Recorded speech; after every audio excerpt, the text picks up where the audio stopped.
What's good? What's good, y'all? What it do? Free Game Friday, man. Let me be real with y'all right quick and say something that I think a lot of people need to hear.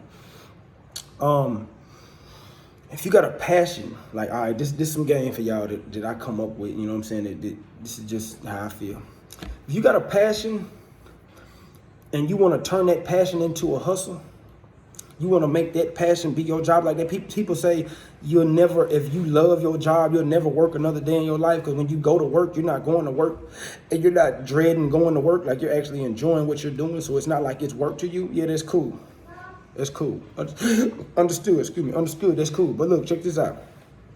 A lot of times our passions don't be essential. We learned that from everything that's going on in the world nowadays. Like if you ain't an essential worker, if your business, if your company, if your passion, if your brand, if it's not essential, it's not solving a problem, then that right there creates a problem. Because it's like now when something happens in the world, something that you can't control, like this bullshit ass corona shit they got going on, if something like this happens and you can't control it, then you're taking a hit for that.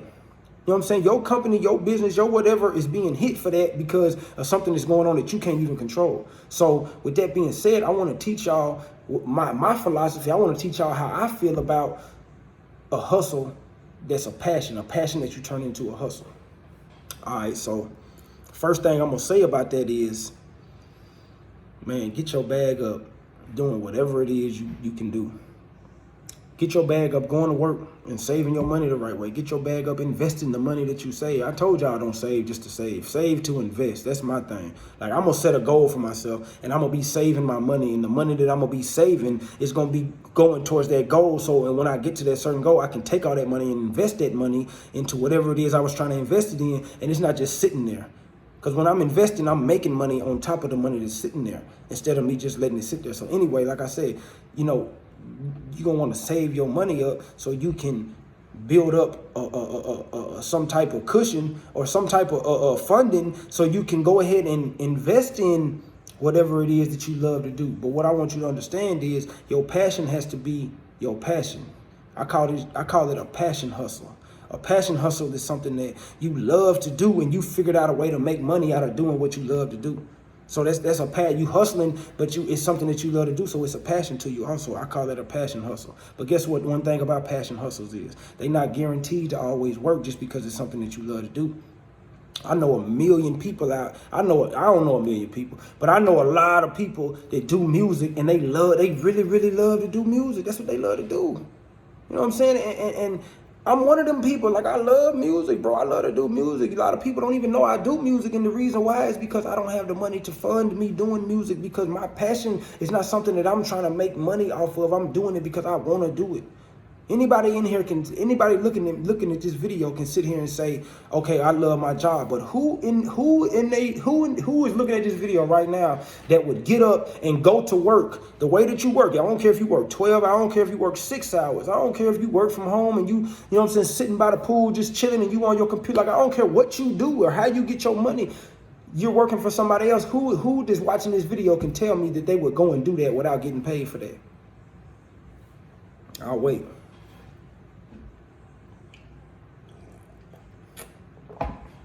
I don't think nobody in their right mind would go to a job that they're at right now and they would do that for free because it's not their job. It's not something that they want to do. It's not something that they love. Yeah, maybe you might have went to school for what you do, and maybe you might have got a good job that you got out of school because you got a degree and all this stuff, and that's why you got student loans. Maybe you paid them student loans off. Maybe you just doing it because you want to do it. That's cool. I commend you on that. I salute you. You know what I'm saying? But my thing is, most people ain't like that. Most people in this world work at a job that they don't want to be at. You see what I'm saying? That's not a passion. That's something that you have to do. So if my job is a passion, meaning that I created this job because this is something that I wanted to do, then I would do that for free because I love doing it. Some people draw, they do artwork and they love doing this stuff and they don't get paid to do that. They just do it because they love to do it. Just imagine if they could get paid to do that. They would do it more often. They would put more into it because it's like, yeah, now I'm getting paid to do this so I don't have to go to work and I'm not trading my time for some money over here. So I have more time to put into my craft. I have more time to put into my passion. You see what I'm saying? And so what I want y'all to understand is don't chase your passion until you straight, until you got 5, 6 different streams of income. Remember, our goal is 7. All of y'all who watching my videos, y'all keep count, bro. We trying to get each one of y'all that watch my videos faithfully, each one of y'all that pay attention to what I be saying. Our goal as a community is to get 7 streams of income, 7 different streams of income. Wherever you at right now, I'm not judging. It don't matter. I don't care where you at. I don't care if you got half a stream of income, which it ain't possible because anything coming in is 1. But 1, 2, 3, I don't care where you at. We trying to get 7. You know what I'm saying? And so remember that that's the goal that we reaching for. So try to get you about 4 or 5 of them before you sit here and try to make your passion a business. Because if that business flunks, if that business fails, if something happens and that don't work out, then you right back working for whoever you didn't want to work for in the first place to get started. You see what I'm saying? So let's not try to put our passion in front of anything else. Let's get the bag first. Let's secure the bag. Let's get the money. Let's secure the income. Let's get everything. Let's get everything that we need going. So that way, when we do our passion, it comes as a side hustle. It comes as a pastime. It comes as a hobby, and that hobby ends up turning into another source of income. That's just my advice to you. That's my free game for you. That's part of my free game. Now I'm gonna go back to what I said about people doing music as a passion. That's one of my passions. So my thing is, I'm here to help musicians. I'm here to help artists because I've been doing music for a long time, and people who know me know I've been doing music for a long time, and I know about a lot about publishing that I never knew in the beginning, and that's why I never got paid to do it. And so if y'all hear me coming back all of a sudden, y'all say, damn, hey, bro back rapping, bro back doing this thing like that. The only reason why is because I'm getting paid to do it, because I know how to get paid now. You know what I'm saying? Like, I didn't know how to get paid at first, so I was putting all my time and my energy into that. But when I came home, it was like, I realized I'm not finna sit here and waste my time on studio time and money on studio time and shooting videos I'm not finna waste my time on that if I'm not getting paid to do that. Because I could be using that time and that energy to focus on something else that's actually bringing me in money, because I got kids to feed, I got bills to pay, and if the music ain't paying them bills, why am I, you know? That's just a blind passion. That's like doing something out of love and not even being compensated for it. So what I want to tell y'all is, for all of y'all who are still doing music, for all of y'all who haven't given up on y'all dreams to be a musician, to be an artist, own your own masters, man. Own your own masters.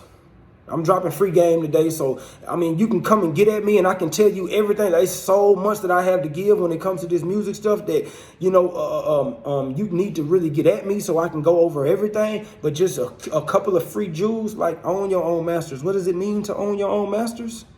It means when you go in the studio and you're getting ready to record something, you have contracts in place for where the engineer and the producers sign these contracts saying, okay, you're going to put the producer on the split sheet, so then he has his production credits and you have your artist credits.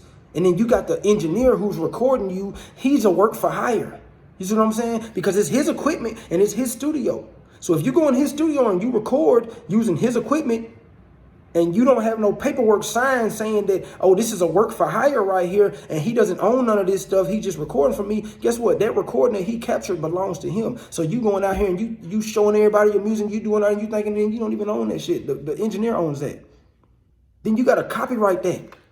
I prefer that you copyright the lyrics before you even go and record it. But if you want to wait until the finished recording is the sound and the recording is done, make sure you get that paperwork signed to where you own the rights to all of this music, and then go and copyright it. So then you just put the clamp on it. It's yours. You own the masters to that now. Nobody else got that but you. Can't nobody else make money off that but you, except for somebody else who own the split sheet. If a person on the split sheet, like you got a feature with somebody, or if the beat isn't exclusively yours, if you ain't paid for the beat and you don't own that, like you got to do a split sheet with the producer, and they'll get paid off of that just like you get, you know what I'm saying? But this is your music. Own your masters, bro. Come get at me. I can show y'all how to own I can show y'all how to own your own masters. You know what I'm saying? Like, that's one thing. As far as loading and coding your music, like as far as publishing your own stuff, man, it goes so deep. Like, it's not really, really hard, but I ain't finna sit here and explain all that to y'all. Just y'all holler at me and I'll show y'all how to do that if y'all really serious about that. You know what I'm saying? Like, do you know what an ISRC code is? Do you know what a UPC code is? Do you know who Mediabase is? Do you know who Sound Exchange is? Like, if y'all don't know these type of things, like y'all playing, if y'all out here doing music and y'all don't know this type of stuff. I was playing. I didn't know this type of stuff. You know what I'm saying? So with that being said, I'm gonna move on because like I can go all day, I can go on all day about that, and that might not pertain to a lot of people. I'm excuse me if it don't, but I'm just dropping free game, y'all. That's all I'm doing is dropping free game, and whatever I feel like, whatever pertains to whatever is going on, like that's what I'm talking about. Whatever I feel, that's how I'm going freestyling, y'all. Free game Friday, freestyle Friday. Y'all remember Freestyle Friday on what is it, 106 in Park? Like yeah, but I ain't, I'm just giving y'all some jewels that y'all can really actually use. Infinite banking. I told you I was gonna speak on that. I don't have a lot of time, so I ain't gonna go real deep into that. But it's a three-way, like it's a three-way win. You winning in three ways. For one, I'm gonna tell you what it is. Basically, what it is you're taking your money and instead of putting it in the bank, you're putting it into a life insurance policy. Now, this goes hand in hand with the velocity banking that I was talking about a time before, but you're putting your money into a life insurance policy. And then you're using that money inside the life insurance policy. You're using that money as collateral to take out a loan for the amount of the money that you got in there. And then you paying your bills with it. And then you paying your debts with it. You know what I'm saying? But the money that you got in the policy is still there because you didn't take that money out. You took a loan using that money as collateral. So your money is still gaining 4% interest. Life insurance policies pay a whole life insurance policy at a mutual company. They pay 4% interest and they pay dividends. You got to get with one that you know for a fact that pays dividends. Do your research, look into them and see which ones is best for you and jump in there because guess what? We're knocking out 3 birds in one stone. We got a death benefit because everybody going to die. And when you die, you got to be prepared to die. If you ain't got the money, you're going to be sitting here getting cremated because you can't afford a casket, or you're going to be doing GoFundMe, all this stuff. You know how that go. It costs money to die, y'all. It costs money to die if you didn't know that. It costs money to live. It costs money to die too. So with that being said, like with the whole life insurance policy, you get the death benefit. Because if something happens to you, your beneficiaries get all of that. Number 2, it paying dividends. If you get with the right company, they paying dividends on the money that you got sitting in there. And remember, you're not taking none of that money out. You're just using that money as collateral.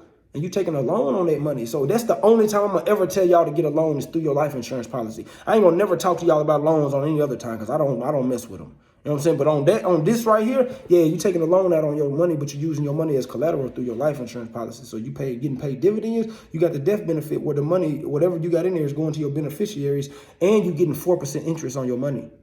In the bank, in your savings account, put this same money in your savings account, and the bank is only going to pay you 0.07% interest. Remember, I told y'all, put $1,000 in the bank in a year, you're going to make 70 cents.